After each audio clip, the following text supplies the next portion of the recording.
And topping the news here at 5:30, a new law recently adopted in a unanimous vote by the Erie County Legislature is targeting illegal street racing by imposing tougher fines along with possible jail time for drivers who are found guilty. We're now joined by Michael Kashoian, who proposed that law. So explain for us, legislator, the stronger penalties, what are those, and the elevated fines that come with this. What happens with the stronger penalties is that now you'll have a $500 fine if you're found guilty of one of these violations, and for a second offender, the violation would now become a misdemeanor. There's up to a $1,000 fine and up to 6 months in jail. Or I'm sorry, 60 days. I think a lot of people are happy to see more teeth in a law that makes the streets safer, certainly, but also can improve the safety of the streets for people who use them who are not participating in this kind of illegal activity. In other words, people are fed up with this stuff because it happens on our streets too often on the summer.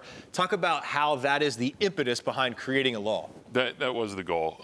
What we've heard is complaints from residents and police about trying to stop this illegal street racing activity. You've got sideshows. You got kind of what I would call street takeovers that are happening randomly here and there, and dirt bikes revving their engines. So what we're trying to do is not only punish that activity to protect public safety, but also to protect quality of life.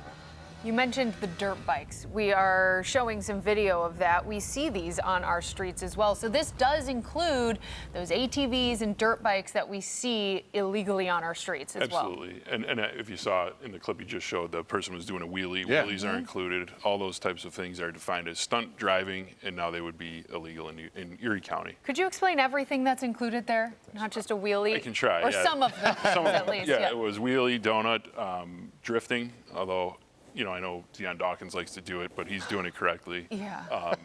In a legal place, by the way. Street racing, and there's a variety of other things as well. Yeah, got it. So the idea is to add more teeth to this legislation. Obviously, it's a popular piece of legislation. This is adopted unanimously. That doesn't happen all that often with the Erie County Legislature. No, it does in this case. What do you think that says? I mean, it seems like all communities are impacted by this. It's true. All communities are impacted by this. I've seen videos like the ones that you've shown from Hamburg to Buffalo to Grand Island.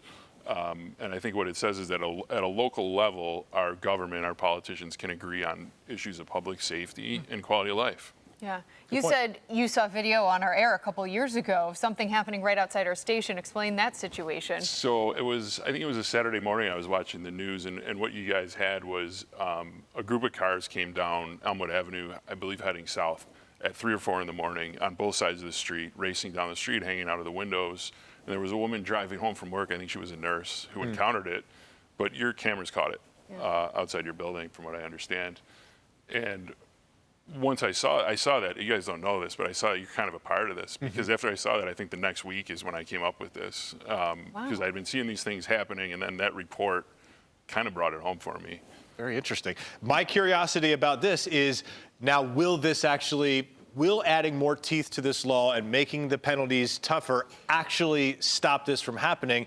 I guess one of the biggest problems is these folks are racing, so they're traveling at high speeds, and there isn't a lot of support for local law enforcement agencies also participating in high-speed chases of things like four-wheelers and dirt bikes and stuff like that. So yes, the law is there, but how do you catch folks to make them stop? Right. Well, number one, I think what we're trying to do here is explain that the residents and the government and the police are fed up with it, right? So hopefully that's a deterrent with the threat of a higher fine.